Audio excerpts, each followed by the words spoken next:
Dahil sa ganoong kakayahan ng ermitanyong yon, naging kampante naman siya, lalo pat ang tanga niyang mutya ng apoy, merong kakayahang makatunton ng mga taong nagtatangan din ng ganoong abilidad.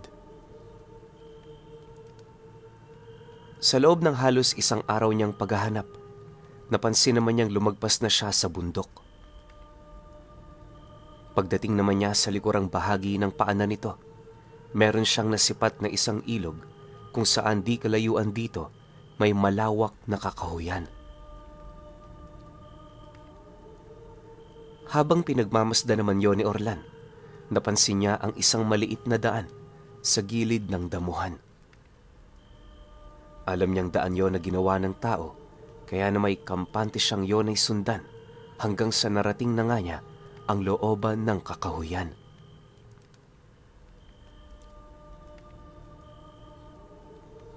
Makalipas pa ang ilang minutong paglalakad sa gilid ng isang malaking puno ng akasya, nakasilay siya ng isang kubo na merong lumalabas na usok sa bubungan nito. May sandalyas din siyang nakita sa may bandang hagdang malapit sa entradang pinto. Indikasyon na meron doong naninirahang tao. Matapos naman niya yung masaksihan, walang pagdadalawang isip naman siya doong lumapit habang tinatawag ang pangalan ng matanda. Manoy Ado? Nandyan ho ba kayo? Manoy Ado? Magandang hapon ho. Bungad na wika ni Orlan sa matanda habang dahan-dahang naglalakad papalapit sa bahay nito. Pagdating naman niya sa entradang pinto ng bahay, minabuti naman niya doong maghintay, pagpapakita ng kanyang paggalang. Hindi naglaon, napansin na rin niya ang pagbukas ng pinto, kung saan doon bumungad sa kanya ang isang matandang lalaking kulay puti na ang buhok. Pagsilay naman niya sa katawan nito, halos hindi naman niya maiwasang mamangha. Gawa ng ang mga ukit na simbolo nito sa katawan, para bang kakalagay pa lamang. Hindi ba, kapag nagpapalagay ka ng tinta sa katawan, nagbabago ang estado at kulay nito kapag matagal na yon sa balat mo? Yung iba nga, di mo na maaaninag ang nakaukit dahil bukod sa nagkadikit-dikit na ito, kapag tumatanda rin ang balat, hindi na yon gaanong klaro. Pero sa estado ng ermitanyong yon, kulukulubot man ang kanyang balat, maaaninag mo talaga ang mga naimarka sa kanyang katawan. Hindi lang yon, labis ring ikinamangha ni Orlan ang pagkukulay dugo nito sa tuwing naikukubli yon sa liwanag ng araw. Dala naman ang matindi niyang pagkamangha, hindi na niya nagawa pang makapagsalita sa harapan ng matanda. Paglapit naman ito sa kanya, agad naman itong tinapik ang kanyang balikat, sabay wika ng, "Hindi pangkaraniwan dito sa bahay ko na bisitahin ako ng katulad mo. Halika iho, pumasok ka. Ipaghahanda kita ng merienda." Nang marinig naman ni Orlan ang sinabi nito, napangiti lang naman siya, sabay sagot sa matandang yunang, "Sige ho, Manoy Ado. Maraming salamat ho sa inyong mainit na pagtanggap. Pasensya na ho kayo kung nakaabala ako sa ginagawa ninyo." Matapos naman nilang mag-usap, kampante namang sumunod doon itong si Orlan.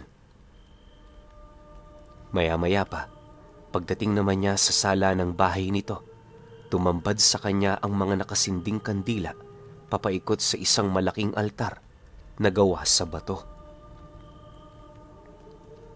Nagkalat din doon ang iba't ibang santo na pawang may mga suot-suot na medalyon. Marami rin siya doong nakitang garapon na punong-puno naman ng langis at mga ugat ng puno. Sa kanilang pag-uusap, napag-alaman niyang ermitanyong manggagamot itong si Manoy Ado.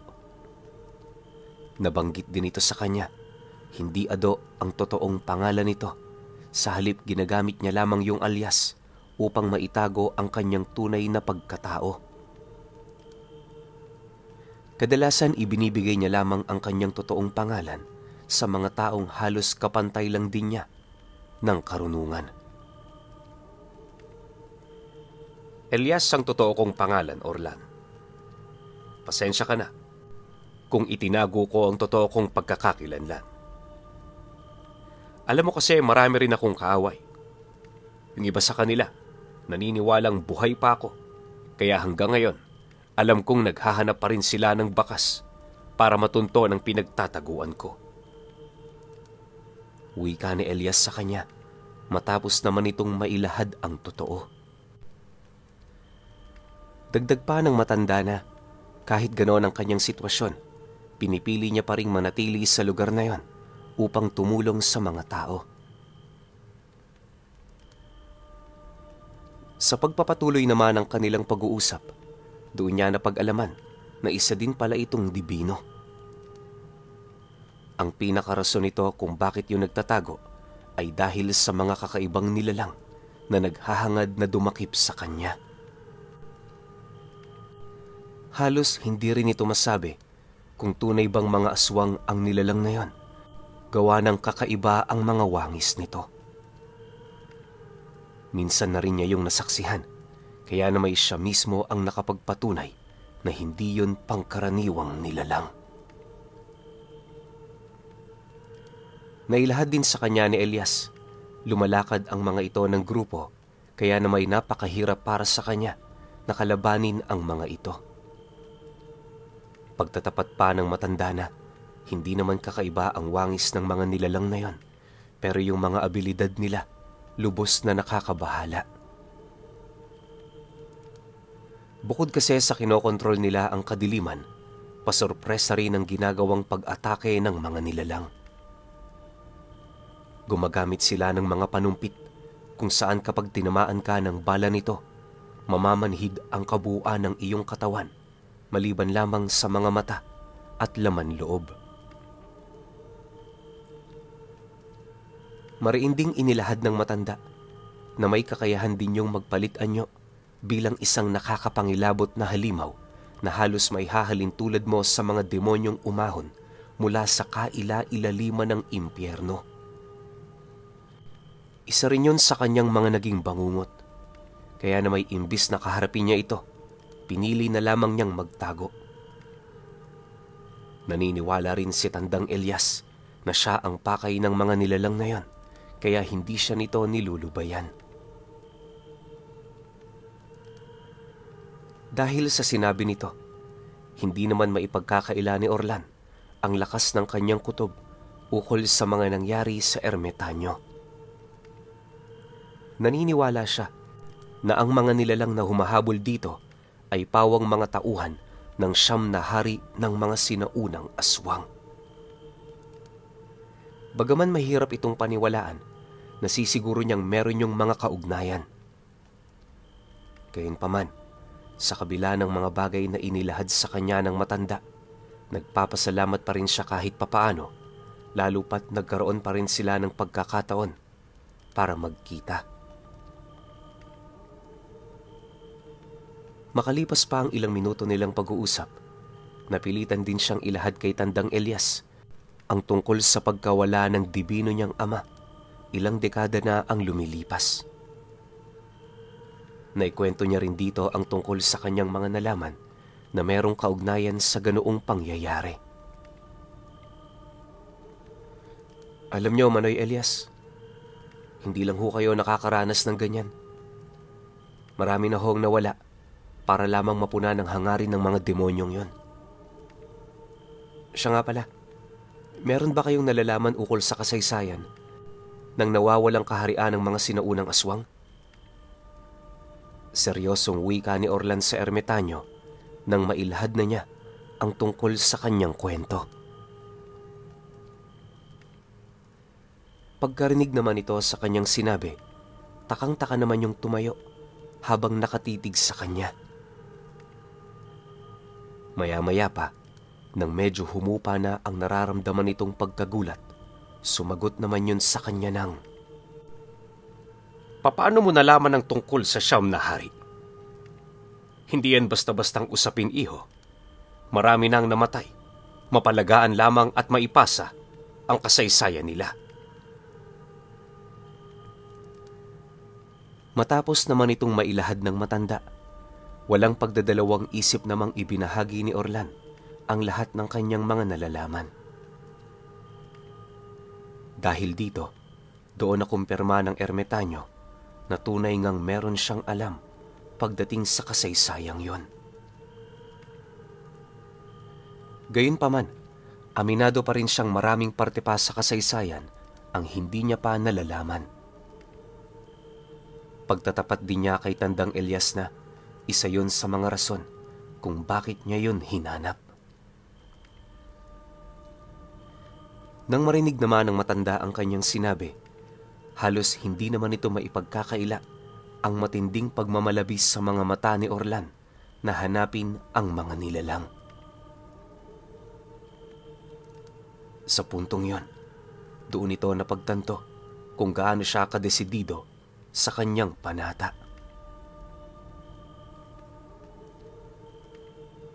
Matapos naman yung mapatunayan ng matanda, nagdesisyon yung tulungan siya sa abot ng kanyang makakaya. Sa loob ng halos ilang oras nilang pag-uusap, magmula sa kasaysayan ng siyam na hari, hanggang sa kung papaano magwakas ang istorya ng mga ito, na ikwento na sa kanya ng ermitanyo.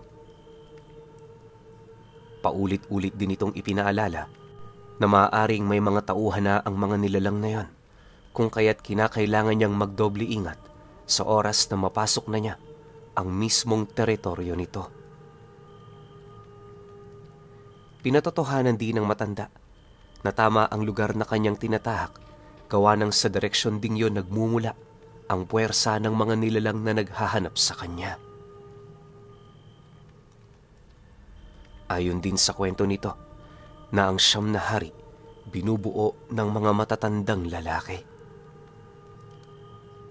Bawat isa sa kanila may tangang isang armas na bumubuo naman sa kanilang pagkatao.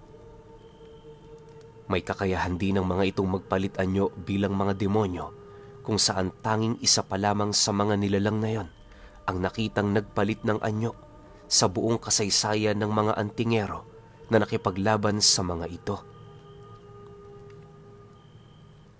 Dagdag pa ng ermitanyo na ang isa sa mga anyo ng siyam na hari ay parang sumisimbolo sa salot ng mundo.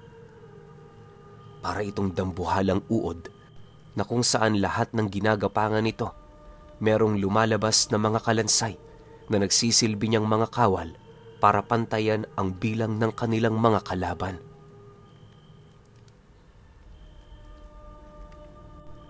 Base din sa mga nakalathala sa kasaysayan, natalo lamang noon ang mga nilalang dahil sa pagkabitag sa kanila gamit ang isang ritual. Lubos nila yung ikinahina, kaya na may napilitan silang lumayas sa kanilang kaharian. Sa kasamaang palad, hindi sila napaslang ng mga sinaunang dibinong nagtulong-tulong para lipulin sila. Ayon pa kay Tandang Elias na ang kabiguang yon pinilit na itago ng mga antingero upang mapagtakpan ang kanilang kahihiyan at pagkakamali. Inakala din nilang hindi na yon makakabalik pa sa kapangyarihan, pero sa paglipas ng mga siglo, natutunan ng siyam na hari na gumamit ng mga pamamaraan para makabalik sila sa kapangyarihan. Halos hindi na rin mabilang ang mga isinakripisyo ng mga ito para lamang magtagal sila sa mundo. Dahil sa mga nalamang yon ni Orlan, doon niya napagtanto na maaaring ang siyam na hari ng mga sinaunang aswang marami na ring nalalaman ukol sa nakamulatang sibilisasyon ng mga tao. Inaasahan din niyang malalakas na ang mga ito, kaya na may hindi niya maiwasang mapaisip kung kakayanin niya bang makipaglaban ng nag-iisa. Subalit, sa kabila ng mga kaisipang yon, minabuti niya pa ring ipagpatuloy ang kanyang nasimulan. sa isip-isip niya. Kung hindi niya paninindigan ang gagawin niyang paghahanap sa kanyang ama, habang buhay niya yung pagsisisihan. Matapos naman nilang mag-usap, minabuti naman nilang lumabas na muna para tingnan ang napakagandang tahanan ni Tandang Elias. Hindi niya kasi yun napansin kanina pagpasok niya, gawa ng nagmamadali sila. Makalipas lamang ang ilang minuto, tumambad sa kanya ang napakagandang lilim ng lugar, buhat sa dami ng mga punong nakapalibot dito. Napansin niya ring napakalinis ng paligid, na ultimo isang tuyong dahong nakakalat, wala kang makikita. Dahil dito, pabiro naman niyang tinanong ang matanda, ukol sa kung sino ba ang mga katulong nito sa lugar na yon. Hindi siya kasi gaanong kumbinsido na pawang ito lamang ang naglilinis sa napakalawak na paligid. Nang marinig naman ng matanda ang kanyang sinabi, tumawa lang naman ito habang sumasagot sa kanya ng, "Mahal tayo ng kalikasan, iho. Ang mabubuting gawa natin ang nagbibigay sa atin ng kaibigan. Maghintay ka. Maya-maya magpapakita din sila sa iyo. Pagpasensyahan mo na, likas na sa kanilang maging mahiyain sa mga taong dumadayo rito." Dahil sa sinabi ng ermitanyo, wala naman siyang ginawa kundi ang maghintay. Kalahating oras lang ang lumipas, doon na nag-umpisang magpakita sa kanya ang mga duwende, laman lupa, kapre at tikbalang na pawang mga kaibigan ng matanda. Ayon kay Tandang Elias na, yon ang kanyang naging katuwang sa buhay magmula noong napadpad siya sa lugar na yon. Dagdag pa nito na, kaya kampante din siya doong nanirahan ay dahil sa mga engkantong nagpapanatili ng sabulag sa paligid upang patuloy niyang maikubli ang kanyang presensya laban sa mga kalaban. Matapos naman yung marinig ni Orlan, kahit papaano naging kampante rin siya sa lugar na kinaroroonan nila. Sa pagsapit naman ng gabi, maaga pa sila noong nagluto ng makakain para sa kanilang hapunan. Habang abala sila sa kanilang ginagawa, may inailahad sa kanya ang matanda ukol sa isang batang babae na naninirahan sa baryo malapit sa bundok ng Batong Lusong. Kaya yun nasambit sa kanya ni Tandang Elias, gawa ng ilang beses niya na itong sinubukang gamutin, pero nagpapabalik-balik lang ang sakit nito.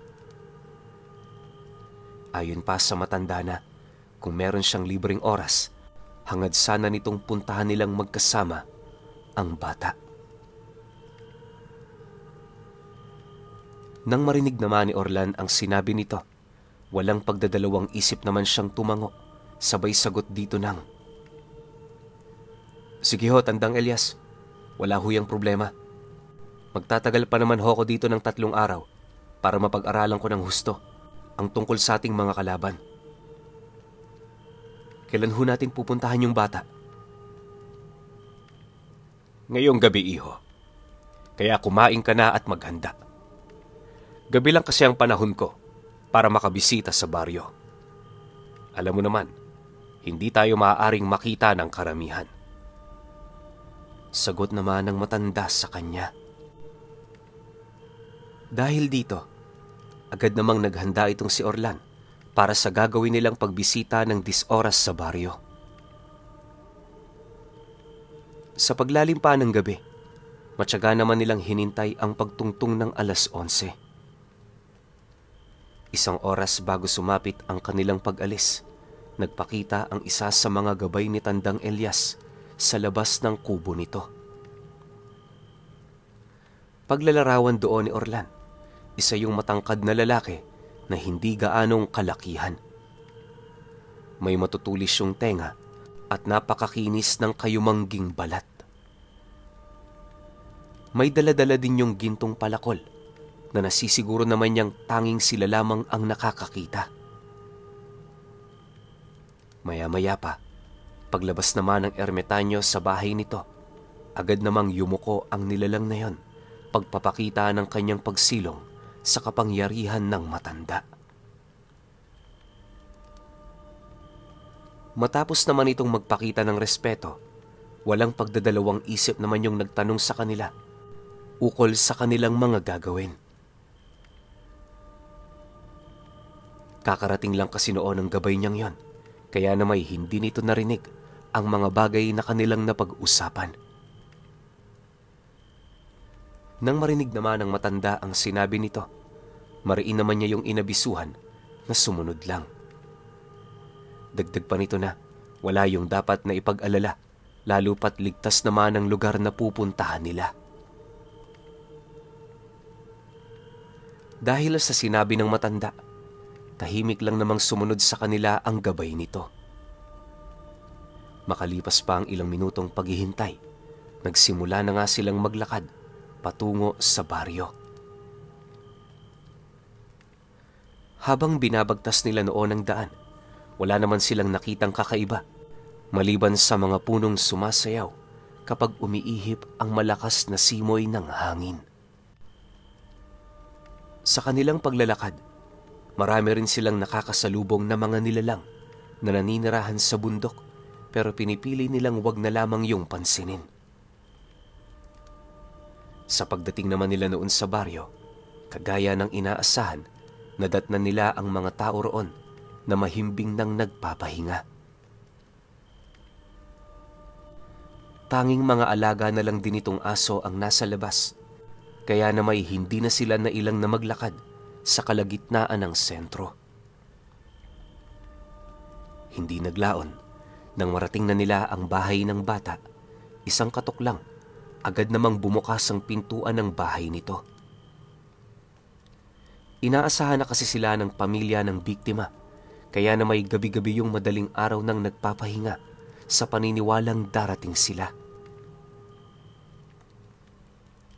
Pagpasok naman nilang dalawa sa loob, mahinahon namang nagsalita si Tandang Elias ukol sa hindi nito pagbisita noong mga nagdaang araw. Pasensya na kayo, Manoy. Marami rin kasi akong ginagawa. Pero huwag kayong mag-alala. Malayo sa panganib ang anak ninyo. Ito si Orlan, isa ring antingerong kagaya ko. Siya ang tutulong sa akin para matapos na natin ang gamutang ito. Wika ni Tandang Elias sa ama ng bata. Nang marinig naman ito ang kanyang sinabi, tumangulang naman ito habang kinakamayan nitong si Orlan. Matapos naman ang kanilang pag-uusap, dali-dali naman nilang pinuntahan ang silid ng bata para tingnan ang kalagayan nito. Maya-maya pa, nang makapasok na sila sa silid, doon bumungad sa kanila ang isang batang nasa edad 10 taong gulang na payapa nang nagpapahinga. Noong una, akala ni Orlan normal lang ang batang yon. Pero sa pagtagal ng kanyang pagtingin dito, meron na siyang napapansing mga bagay na pawang kakaiba sa katawan nito. Bukod sa mga butlig, may mga napapansin din siyang pantal sa balat ng bata, kahit ayon sa mga magulang nito, hindi na yon gaanong nakakakilos. Naging palaisipan din para kay Orlan ang tila bang mga marka ng mga kamay, indikasyon na merong humahawak dito na hindi napapansin ng pamilya. Matapos naman niya yung masipat, agad naman siyang lumapit sa ermitanyo para magtanong. Hindi niya mawari pero malakas ang kanyang kutob, makapangyarihan ang nilalang na kumokontrol sa batang yon. Sa kanila namang pag-uusap, nabanggit nito sa kanya na halos lahat ng pamamaraan sa panggagamot nagawa na niya sa bata. Gumagaling naman yon pero araw lang ang lumilipas, bumabalik na naman ang karamdaman nito. Dagdag pa ni Tandang Elias, Wala naman itong nakikitang espiritong nanananahan sa katawan nito, kaya labis na nagbibigay sa kanya ng palaisipan ang nangyayari sa batang yon. Nang marinig naman ito ni Orlan, dahan-dahan naman siyang lumapit sa bata habang inilalahad ang tungkol sa mga bagay na kanyang napansin. Ayon sa kanya, kaya hindi gumagaling ang batang yon ay dahil sa maaaring may baon yon sa katawan. Para sa kanya, yun lang ang pangunahing dahilan kung bakit patuloy na nabubuhay ang karamdaman nito. Napag-alaman din niyang maraming sumasapi sa katawan ng batang yon, gawa ng ipinanganak itong sisidlan ng mga espiritu. Dahil sa pangyayaring yon, agad naman niyang dinukot sa kanyang bulsa ang mutya ng apoy na nababalot sa puting tela, sabay lapat nito sa dibdib ng kanyang biktima. Paulit-ulit niya rin yung binubulungan ng mga kataga, nang sa gayoy hindi masabay sa gagawin niyang pagsunog ang espiritu nito. Nang mapagtanto naman niyang handa na ang katawan nito, agad naman siyang nagbigkas ng 3 buhay na salita, sabay diin ng mutya sa balat ng bata. 3 beses niya yung ginawa, hanggang sa unti-unti na yung mapaunat at kalaunay bigla yung sumigaw ng napakalakas. Panay din ang pagwawala ng batang yon, na para bang nakakaramdam ito ng matinding pagkapaso sa buo nitong katawan. Nang masipat naman yon ni Orlan, tinuloy-tuloy niya ang kanyang pagdarasal hanggang sa mag-umpisa na yung sumuka ng kulay itim na likido. Habang ginagawa yun ng bata, paulit-ulit din yung humihingi ng tulong sa kanila, dahilan para makaramdam dito ng awa yung mga magulang niya. Hindi naglaon nang hindi na maatim ng ama nito ang nangyayari sa kanyang anak. Nagdesisyon na yung pigilan ang kasalukuyang ginagawa ni Orlan. Habang hawak-hawak nito ang kanyang kamay, pilit naman yung nagmamakaawa na kung maaari itigil na niya ang kanyang ginagawa. Dagdag pa nito na kahit wala siyang kaide-ideya sa mangyayari sa kanyang anak, nagdesisyon na siyang hayaan itong maging ganun. Subalit, nang marinig naman ni Orlan ang sinabi nito, bigla naman niya yung sinindak, sabay sagot dito ng, "Wala ka sa posisyon para utusan ako. Sangkot na ako sa sitwasyong ito, kaya sa ayaw at sa gusto mo, tutulungan ko ang bata. Lumayas ka sa harapan ko, Satanas!"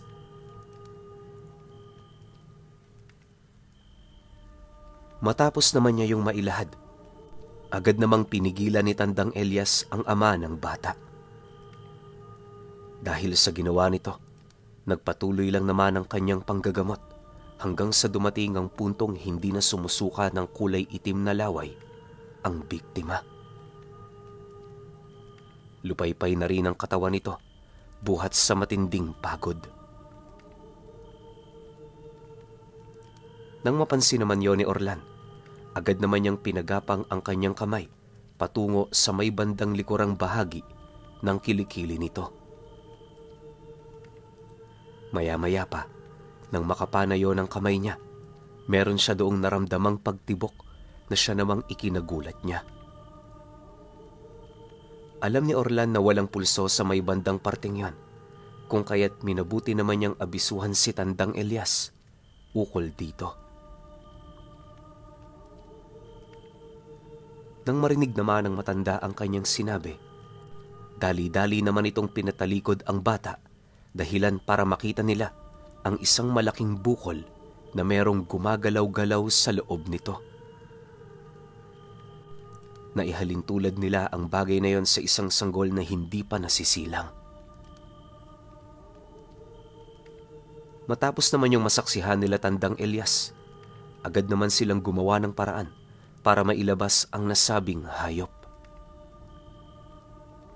Bago din nila umpisahan ang pagkuha sa bagay na yon, tiningnan muna nila ng maigi ang lagay ng bata nang sa gayoy masiguro nila kung kakayanin pa ba ng katawan nito. Nang mapagtanto naman nilang hindi naman yun gaanong malalagay sa panganib, hindi na sila nagdalawang isip na hiwain ang balat nito.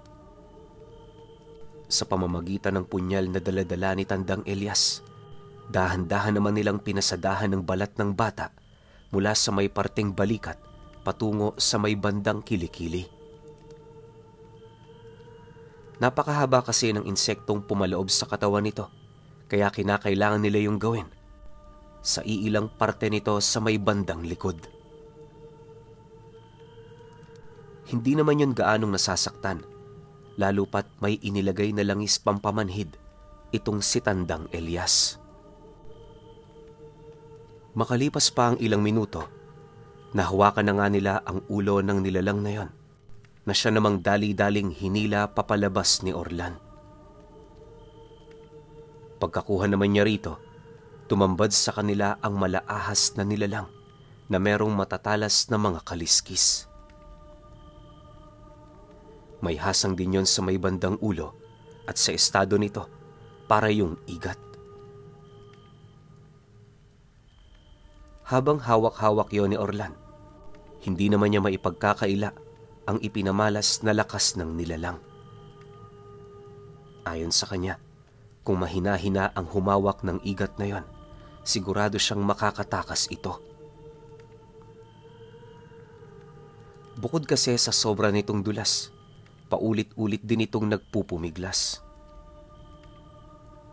Maya-maya pa, nang medyo manghina na yung nilalang na nakuha nila, agad naman siyang tumungo patungong kusina para sunugin ito.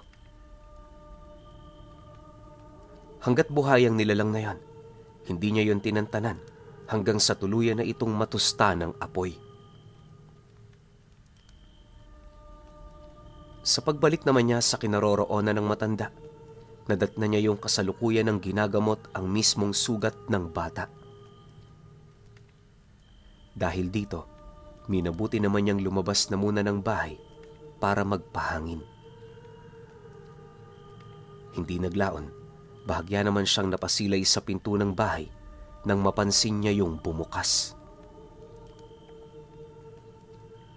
Pagsilay naman niya rito, bumungad sa kanya si Tandang Elias na punong-puno ng dugo ang mga kamay. Paglapit naman ito sa kinaroroonan niya, agad naman nilang napag-usapan ang tungkol sa mga nangyari.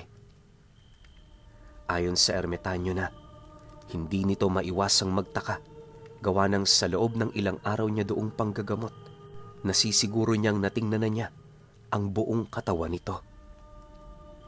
Dagdag pa nito na, malabong may makalusot sa kanyang mga kamay, dahil para sa kanya, pangkaraniwan na lamang ang ganoong abilidad ng mga kalaban nila.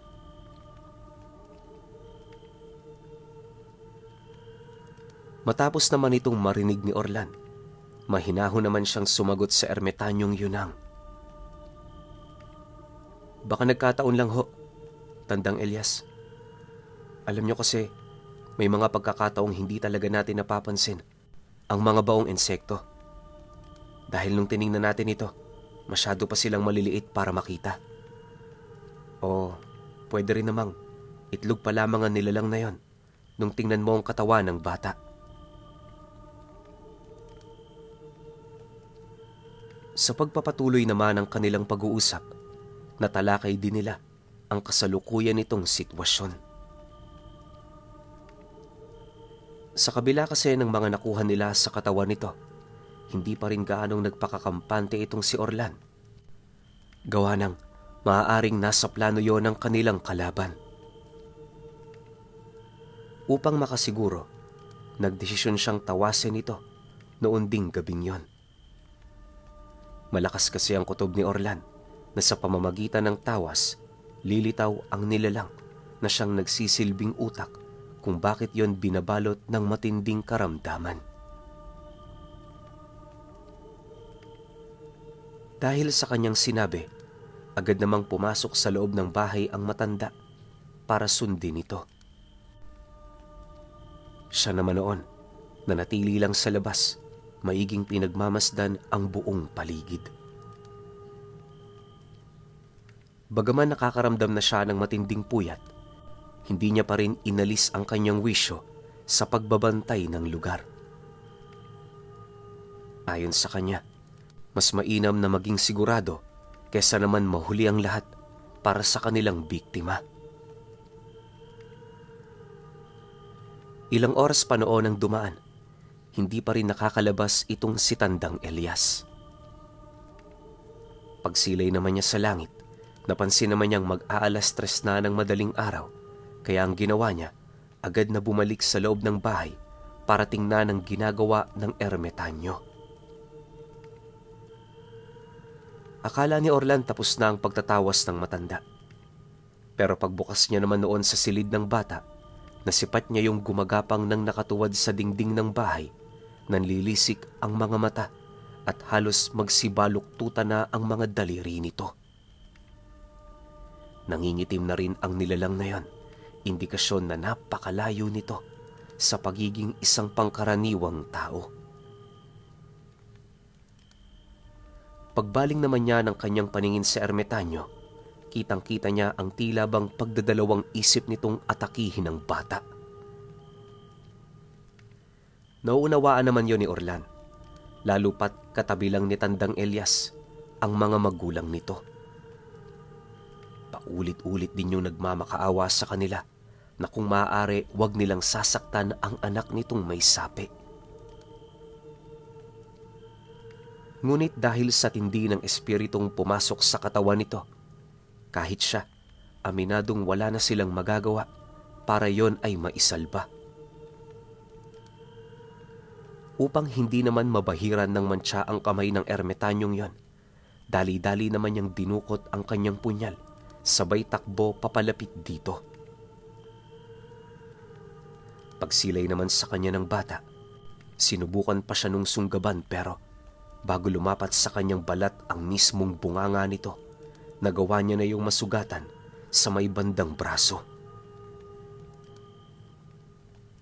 Halos segundo lang noon ang naging pagitan nang maparalisa ang buong katawan nito. Pagbagsak naman ito sa sahig, agad naman niya yung kinarga para dalhin sa higaan nito. Habang kalong-kalong naman niya ang bata, pilit naman siyang kinakausap ng ama nito ukol sa kasalukuyan nitong kalagayan. Noong una, sinubukan pang palagpasin ni Orlan ang lahat ng tanong nito sa kanya, pero nang hindi na niya maatim ang pangungulit ng lalaking yon, tapatan naman niya ritong inilahad ang totoo. Ayon sa kanya, hindi nakakayanin ng katawan ng bata ang mga pangyayaring yon, kung kaya't wala na silang magagawa para tulungan itong makaligtas. Mariin din niyang inilahad na noong una pa lamang niya yung masilayan, nahulaan na niya kung ano ang mangyayari sa buhay nito. Dagdag pa niya na, imbis na malungkot sila, mas dapat na ikagalak nila ang bagay na yon dahil sa wakas, tuluyan ang nakalaya ang kanilang anak mula sa paghihirap. Pasensya na kayo, Manoy, pero wala na kaming magagawa dyan. Ako na lang ang sisihin ninyo. Tutal, ako naman ang nanakit sa kanya. Pero wag niyo sanang kakalimutan ang mga dahilan ko kung bakit ko yun nagawa. Marami rin kaming binitawang sakripisyo para sa pamilya ninyo. Mahinahong wika ni Orlan sa ama ng naghihingalong bata. Pagkalahad naman niya sa mga bagay na yon, agad namang nabaling ang kanilang atensyon sa higaan kung nasaan ang batang babae. Narinig kasi nila yung nagdedeliryo na, indikasyon ng nalalapit nitong pagpanaw. Pagsilay naman doon ang ama nito, agad naman yung tumakbo papalapit sa kinaroroonan ng kanyang anak habang umiiyak. Hinayaan lang naman yon nila Tandang Elias, gawa ng alam nilang kahit anong gawin nila, hindi nila mapapalubag ang loob nito. Imbis di na maghintay na masumbatan sila ng pamilya, minabuti na lamang nilang umalis nang hindi nagpapaalam. Sa kasagsagan naman ng kanilang paglalakad, Natalakay nilang dalawa ang tungkol sa mga nangyari. Akala ni Tandang Elias hindi na nila mabibigyan ng hustisya ang bata, pero nang marinig niya ang sinabi ni Orlan, doon naman siya dahan-dahang nagkaroon ng pag-asa. Ayon kay Orlan, na may kakayahang tumukoy ng presensya ang reyna ng Marcupo, kaya na may naniniwala ito, matutuntunan nila ang utak sa likod ng pagkamatay ng bata. Mariin niya ring inilahad sa ermitanyo na hindi siya titigil hanggat hindi nila ito na ipaghihigante. Dahil sa kanyang mga sinabi, bahagya namang napatigil sa paglalakad ang matanda, habang seryosong nagtatanong sa kanya ng, "Totoo ba yan, Orlan? Kailan natin hahanapin ang demonyong yon? Ngayon na ba?" "Hindi pa sa ngayon, Manoy Elias. Kailangan pa natin maghintay sa pagsusuring gagawin ng reyna ng Marcupo. Kadalasan inaabot yun ng kalahating araw, kaya mas mainam na maghanda na lang ho tayo. Sigurado ako, bukas ng hapon, kilala na natin kung sino ang demonyong yon." Sagot naman niya rito. Matapos naman nilang makapag-usap, minabuti na nilang hayaan na muna ang reyna. Pagdating naman nila noon sa bahay ni Tandang Elias, agad naman silang nagpahinga bilang paghahanda sa pagsapit ng susunod na araw. Pansamantala, ipinagsawalang bahala na din muna nila ang mga nangyari, nang sa gayoy makaisip sila ng magandang plano para hulihin ang kanilang kalaban. Kinabukasan, pagising naman nilang dalawa, agad naman silang nag-usap ukol sa detalyeng ibinigay ng reyna ng Marcupo. Nakita na kasi yun ni Orlan sa kanyang pangitain, kaya na may dahan-dahan niya yung hinihimay upang hindi siya magkamali. Base sa ipinakita ng kanyang gabay, isang matandang babae ang nagtali sa kaluluwa ng batang yon. Puro yung mambabarang, at sa tangan nitong karunungan, masasabi ring hindi yun basta-bastang nilalang. Ayon pa sa kanya na, naninirahan ito sa isang liblib na lugar malapit sa baryo, kung saan sa mismong tabilang ng bahay nito, may malawak na palayan. Napag-alaman din niyang walang pamilya ang matandang yon, na siya namang ipinagpasalamat nila.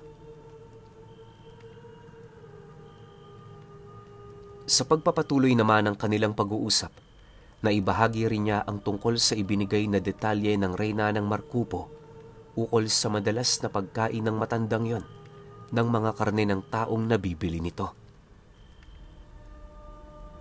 Inaasahan naman niyang hindi yun aswang, pero ang ipinagtataka niya lang, papaano nito nasisikmura na kumain ng ganoong uri ng karne. Sa isip-isip noon nila Orlan, merong malalim na dahilan ng matandang yon kung bakit ito nagsasagawa ng ganoong mga bagay.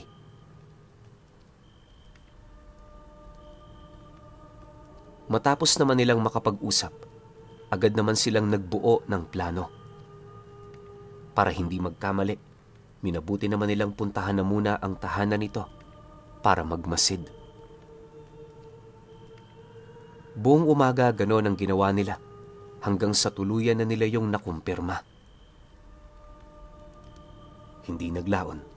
Nang sigurado na sila sa bagay na yon, agad naman nilang pinag-isipan kung papaano nila papasukin ang lugar nito. Base kasi sa kanilang mga nakita, merong mga kapitbahay ang matanda. Nagkalat din ang mga alaga nitong aso sa lugar, kaya na may napakahirap para sa kanila na pasukin yon ng hindi natutunugan. Halos ilang oras din nila yung pinag-isipan hanggang sa nagpasya na silang lusubin ang pamamahay nito ng 10 oras. Yun lang kasi ang nakikitang paraan ng ermitanyo upang masorpresa ang mga nilalang napapatayin nila. Nang marinig naman ni Orlan ang sinabi nito, Agad naman siya doong sumang-ayon, gawa ng sa tingin niya, yun lang talaga ang paraan nila. Bagaman kaya niya yung paslangin ng nag-iisa, pinili niyang huwag pangunahan ng matanda, nang sa gayoy hindi siya nito mapag-isipan ng masama. Nagkasundo din silang dalawa na hindi nila papatayin ang matandang yon. Sa halip dadalhin nila ito sa pamilya ng bata upang doon na ibigay ang hustisyang pinaka-inaasam ng mga ito. Kinahapunan naman noong mismong araw, agad naman silang naglakad patungo sa isang malawak na kakahuyan malapit sa palayan. Doon kasi nila napagpasyahang magpalipas ng gabi, nang sa gayoy hindi na gaanong malayo ang lalakarin nila patungo sa bahay ng kanilang biktima. Ilang oras pa ang dumaan, napakadilim na sa lugar na kinaroroonan nila. Bagaman wala na silang gaanong naaaninag sa lugar, pinili pa rin nilang wag nang gumawa ng siga sa paniniwalang madali yung matutunugan ng kanilang kalaban. Hindi naman sila noon gaanong nahihirapan, lalo pat medyo maliwanag ang buwan. Sa pagtungtong naman noon ng alas 11 ng gabi, dahan-dahan na silang umusad, bitbit ang kanilang mga armas. Si Ermetanyong Elias naman noon, kasama na ang kanyang mga kaibigan, handang magbigay ng tulong sa kanila sa sandaling makaramdam yon ng panganib. Sa pagpapatuloy naman ng kanilang paglalakad, una naman nilang napansin sa bahay ng matandang mangkukulam ay yung mga aso nitong naglilibot. Sa unang tingin, alam na kagad ni Orlan na hindi pangkaraniwan ang mga aso nitong alaga, gawa ng bukod sa meron yung mga matutulis na tenga, matataas at payat din ang mga ito. Ayon nga sa kanya na, sa unang tingin, aakalain mong may lahi ang mga asong yon. Nasisiguro din niyang matatalas ang mga pang-amoy nito. Kaya na may para makalapit sila doon nang hindi sila nito natutunugan, kung ano-anong langis na ang kanilang pinapahid na pampatay naman sa kanilang mga amoy. Pagkaraan pa ng ilang minuto, narating na nga nila ang huling kahon ng palay malapit sa likurang bahagi ng bahay ng matanda. Habang pinagmamasdan naman nila ang lugar, pilit naman silang humanap ng pagkakataon para lumapit. Halos napakatagal nila noong umusad, gawa ng bukod sa pabalik-balik ang mga aso nitong alaga, nagtatagal din yon ng ilang minuto sa likod bahay ng matanda. Inaasahan naman yon nila Orlan, gawa ng aminado silang hindi na itago ng langis na kanilang ipinahid ang 100% ng kanilang pang-amoy. Kalahating oras pa noon ang dumaan, bigo naman sila noong makausad dahil yung 4 na asong alaga ng mangkukulam umupo na sa may bakod na nasa harapan lang nila. Halos hindi na rin yun gaanong gumagalaw, kaya na may napagtanto nilang dalawa na kung hindi sila kikilos, wala doong mangyayari sa kanila. Makalipas pa ang ilang minutong pagmamasid, nagdesisyon na itong si Orlan na tumayo para magpaalam kay Tandang Elias. Manoy Elias, hayaan niyo na muna ako maunang pumasok sa loob. Kapag napatay ko ho ang mga asong yan, sesenyasan ko kayo kagad. Wika ni Orlan sa ermitanyo.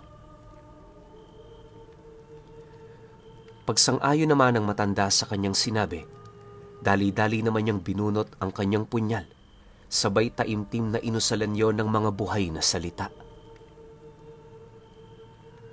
Pag-ihip naman niya nito sa talim, laking gulat na lamang ng matanda nang bigla na lamang siyang balutin ng napakaraming abo na halos hindi nito mawari kung saan yon nanggaling. Sa isang kisap mata, mabilis na naglaho itong si Orlan at kasabay nito ang pagkawala rin ng kanyang presensya. Pagsilay naman ni Tandang Elias sa kinaroroonan ng mga aso, nasipat naman niya ang dalawa sa mga ito na kasalukuyan ng nakalutang sa ere. Yung iba butas na ang dibdib, habang yung isa naman pilit na nagpupumiglas dahil sa paghawak ni Orlan sa leeg nito. Hindi naglaon, agad din namang namatay ang nilalang na yan, kung kaya't doon na siya nagkaroon ng pagkakataon para undayan din ng saksak ang mga natitira nitong alaga.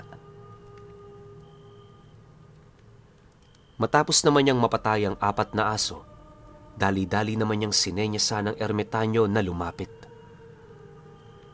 Pagsilay naman ito sa kanyang senyas, walang pagdadalawang isip naman yung tumakbo sa palayan hanggang sa narating na nga nito ang bakod ng tahanan ng matandang mambabarang. Bagaman kampante silang hindi nito natunugan ang kanilang pagdating, pinili pa rin nilang maging maingat sa mga bagay na kanilang ginagawa. Bukod kasi sa wala silang kaide-ideya sa mga patibong nitong ikinalat sa lugar, hindi rin nila basta-bastang minaliit ang kakayahan ng matanda. Maya-maya pa, pagdating naman nila sa pintuang naroon sa may bandang kusina nito, dahan-dahan naman niyang kinalas ang trangka hanggang sa tuluyan niya na yung mabuksan. Paghawi naman ni Orlan sa pinto, mabilis naman niyang pinasok ang silid na una niyang nakita kung saan doon niya nadatnan ang matandang nagpapahinga. Paggising naman ito, dali-dali naman niya yung binusalan sa bibig, sabay unday ng suntok sa mismong tagiliran nito. Pagbagsak naman ng matandang yon, hindi na siya nagsayang pa ng panahon para yon ay gapusin. Gamit ang kumot nito, tinalian niya ang mga kamay nito, maging ang mga paa. Nilagyan niya rin ng piring ang mga mata ng matanda upang hindi na nito maaninag ang kanilang mga muka. Matapos nun, pwersahan naman niya yung hinila papalabas hanggang sa marating na nga nila ang maliit na pintong nasa likod ng bahay nito. Paglabas naman nila mula roon, agad naman nilang tinahak ang daan na para bang walang nangyari. Una nilang dinala ang mambabarang sa bahay ni Tandang Elias para kausapin ito. Sa lugar kasi ng ermitanyo, inaasahan na nilang walang kapangyarihan ang matandang yon, kung kaya't nasisiguro nila na wala na yung kawala sa mga kamay nila. Nang makabalik na sila sa bahay ni Tandang Elias, agad naman nilang inihanda ang hawlang pagkukulungan nito. Inalis na din nila ang piring at busal ng matanda nang sa gayoy makausap nila yon ng maayos. Akala ni Orlan susunod na yon sa kanilang mga nais, pero pagsilay naman ito sa kanilang dalawa, puro mura lang ang natanggap nila. Paulit-ulit din silang isinumpa ng matanda at tinawag na duwag. Gayunpaman, hindi naman sila nito naaapektuhan sa kadahilan ng alam nila sa lugar na yon, walang saysay ang mga sumpang nanggagaling sa mga pusong nagagalit. Nang mapagtanto naman nilang hindi na nila yon makakausap ng matino, nagdesisyon silang hayaan na muna ito.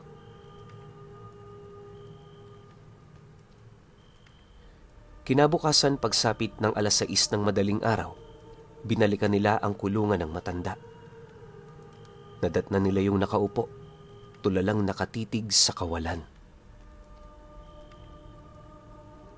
Nang mapansin naman nila Orlan na mahinahon na ito, nagdesisyon na silang kausapin yon ng dahan-dahan. Ngunit sa kasamaang palad, lahat ng tanong na ibinabato nila mula rito, kung hindi nito ipinagsasawalang bahala, ang isinasagot nito sa kanila, purong mga mura. Noong una nakakaya pa yung tiisin ni Orlan, pero dumating na din noon sa puntong nawala na siya ng pagtsatsaga. Walang sabi-sabi. Agad naman niyang kinaladkad ang matanda papalabas ng hawla kung saan doon niya na yun paulit-ulit na sinaktan. Sampal, tadyak, suntok, palo ng buntot page, lahat yon naranasan ng mambabarang. Gayunpaman, sa kabila nito, hindi pa rin yun sumuko. Imbis na magmakaawa na yon para sa buhay nito, mas lalo lang sila nitong sinindak. Nang marinig naman niya ang sinabi ng matandang yon, napangisi lang naman siya habang sumasagot dito ng, "Kumalma ka lang. Hindi kami ang papatay sa'yo. Sa ngayon magpakasaya ka na muna. Pero mamayang gabi, sinisiguro ko sa'yo, simula na ng pagmamakaawa mo." Kasabay ng kanyang pagwika ay ang paulit-ulit naman niyang pagtadyak sa matandang yon hanggang sa mapasukan na yon ng dugo. Nang mapansin naman ni Tandang Elias na nanghihina na ito, agad naman siya nitong pinakalma. Makalipas pa ang ilang minuto, nagdesisyon na silang talian ito sa kamay at sa leeg. Sa ganoong pamamaraan kasi, madali na nila yung mahihila patungo sa tahanan ng pamilya nung namatay na bata. Dahil umaga pa noon, ibinilad muna nila yung buong maghapon sa initan nang sa gayoy manghina ito ng husto. Kinahapunan, nang mapansin naman nilang papasapit na ang takip silim, minabuti muna nilang ibalik na muna sa hawla ang mambabarang. Sa paglalim pa noon ng gabi, dali-dali naman nilang binagtas ang daan patungo sa lamayan. Kahit inaasahan nilang marami ang tao sa pamamahay ng pamilya ng bata, pilit pa rin nilang itinuloy ang kanilang plano. Naniniwala kasi noon sila Orlan, susunod sa kanila ang ama nito, gawa ng alam nilang matindi ang pagmamalabis nitong makuha ang hustisya nitong hinahanap. Makalipas pa ang ilang minuto nilang paglalakad, narating na nga nila noon ang isang masukal na kakahuyan, di kalayuan sa mismong kalsadang nagdurugtong sa baryo. Bagaman alam nila Orlan na may mangilan-ngilan doong dumaraan, nagdesisyon silang doon na itago ang mambabarang. Bukod kasi sa ito ang pinakamalapit sa bahay ng pamilya ng yumaong bata, masyado rin itong liblib para pasukin pa nung mga taga-baryo. Pagkatali naman niya nito sa isang puno, agad naman siyang lumapit kay Tandang Elias, sabay wika dito ng, "Manoy Elias, kayo na lang ho makipag-usap sa ama ng batang yon. Ako na lang ang magbabantay dito." Nang marinig naman ng ermitanyo ang kanyang sinabi, tumangulang naman yon habang sumasagot sa kanya ng, "Sige iho, mauna na ako. Hayaan mo, babalik din kami kaagad kapag nakumbinsi ko na ito." Matapos naman nilang mag-usap, agad namang umalis ang matandang yon.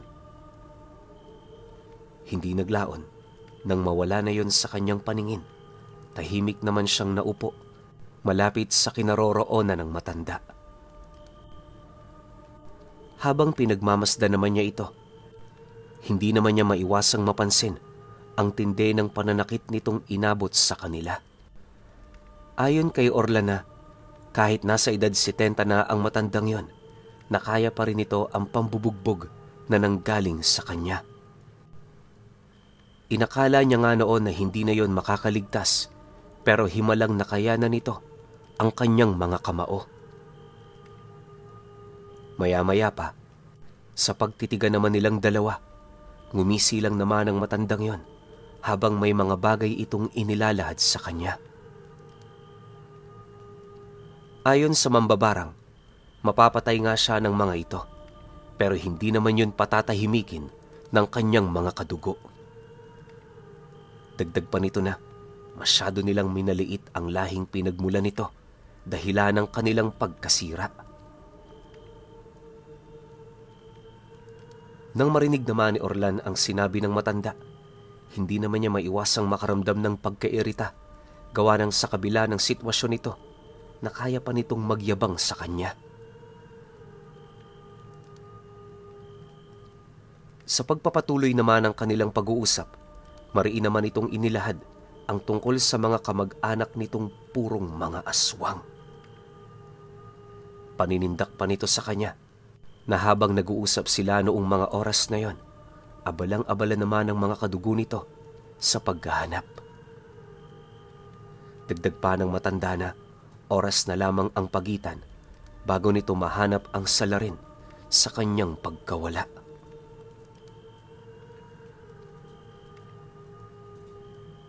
Dahil sa sinabi nito, halos mandilim naman noon ang kanyang paningin. Ayon sa kanya, kung hindi siya nakapagtimpi, paniguradong bangkay na yung aabutan ng ermetanyo. Mabuti na lang na pag-isip-isip niya, wala siya sa puder para kunin ang buhay nito. Pagbaling naman niya ng kanyang paningin sa matanda, agad naman niyang pinaramdam dito ang kanyang nag-aalab na puwersa, sabay wika doonang, "Wala yang problema. Sayang, hindi mo rin makikita ang pagkamatay ng mga kadugo mo. Pero huwag kang mag-alala. Sisiguraduhin ko sa iyong pagtungtong na pagtungtong mo sa impyerno, makakasama mo sila." Manang, wala ka nang dapat na ipagmalaki pa. Ang isipin mo ngayon, ang mangyayari sa buhay mo maya-maya. Sa tingin mo, natutuwa yung ama ng batang pinatay mo? Hindi ko nga maisip kung anong gagawin nun sa'yo kapag nakita ka niya. Matapos naman yung mailahad ng matanda, agad naman niyang binusala ng bibig nito upang hindi na yon makapagsalita pa. 2 oras pa ang dumaan, dumating na nga si Tandang Elias kasama ang ama nung batang babae. Pagsilay naman doon ni Orlan, agad namang bumungad sa kanya ang pagmumukha nitong nilalamon sa galit. Dahil sa pangyayaring yon, minabuti naman niyang wag na yung kausapin sa kadahilan ng alam na niya sa kanyang sarili na meron din yung nararamdamang puot buhat sa kanyang ginawa. Gayunpaman, hindi niya yon itinuring na isang banta, lalo pat nauunawaan niya ang galit na ipinapakita nung ama ng bata. Sa paglapit naman ito sa kinaroroonan ng mambabarang, bigla naman itong hinugot ang dala nitong itak, sabay unday sa mismong dibdib nito. Hindi pa yun nakontento, puwersahan niya pang itinaas ang talim ng itak, dahilan para umabot yon sa mismong puwak ng matanda. Maya-maya pa, paghugot naman ito ng kanyang patalim, walang habas naman niya yung pinagtatataga habang patuloy na umiiyak. Sa sobrang galit ng lalaki, huli na nang mapansin niya ang gutay-gutay na katawan nung nilalang na yon. Nang medyo matauhan na ito, agad naman itong binitawan ang kanyang hawak na patalim, sabay takbo papalayo. Nang masipat naman yon ni Tandang Elias, agad naman niya yung sinundan kung saan lingid sa kanyang kaalaman, meron palang nagkukubling panganib sa lugar na pinuntahan ng lalaki. Okay, opinyon ko sa kwento. Okay naman sa akin tong episode na to. Maganda naman siya. Ang kaso lang, hindi yung ine-expect ko eh. Kasi inaasahan ko, parang itong lahi ni Manong Elias nabibilang sa mga higlikas. Well, hindi pa naman natatapos yung journey ni Orlan dito sa piling nung matandang yon. Kaya sa episode 6, tingnan natin kung ano ang mga mangyayari. Malay ninyo, merong maibulgar na matinding sikreto o hindi naman kaya meron siyang makilala na hindi natin ine-expect. Diba? Kaya pahintay na lang ako sa episode 6. Pasensya na, wala tayong upload kahapon kasi para yon sa ating Panginoon, yung araw na yon. Yun lang, pahintay na lang ako. Salamat.